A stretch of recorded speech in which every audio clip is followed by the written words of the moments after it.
My name is Kat Klawes, and I am what is called a victim advocate. 1 out of every 6 American women has been the victim of an attempted or completed rape in her lifetime. Males ages 18 to 24 who are college students are approximately 5 times more likely than non-students of the same age to be victims of rape or sexual assault. 21% of transgender, genderqueer, non-conforming college students have been sexually assaulted. What it means to be a victim advocate is that every day is different, and my job, and by job I mean volunteering that I've signed up with to help the community, is to be whatever victims need me to be.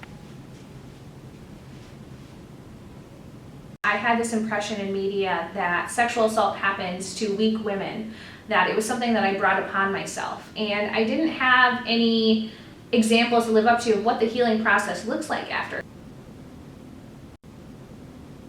They all have a statement that says, what really sticks with me is the police officer said this, or, is it common for them to ask me if I really wanted it, or if I was sure that I said no?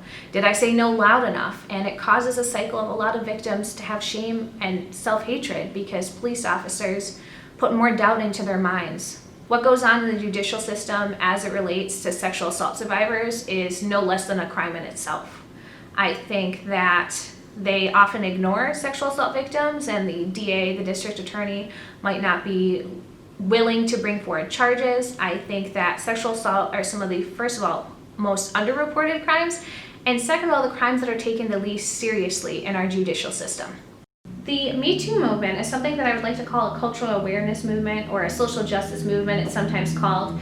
And what it was is, it was an awareness culturally in America of sexual assault survivors and other victims of sexually based violence coming forward to tell their stories. Having women openly speak about it, men speak about it, non-binary individuals and people across the spectrum, different American citizens, really showed how sexual assault can happen to anyone and how widespread it was. Well, resources that everybody has is most states have victim advocates as a part of a hospital. So for sexual assault victims who do go to a hospital immediately after the assault, there are sometimes good resources there. Otherwise, some police departments do have special social workers on staff to deal with sexually based violence or domestic violence.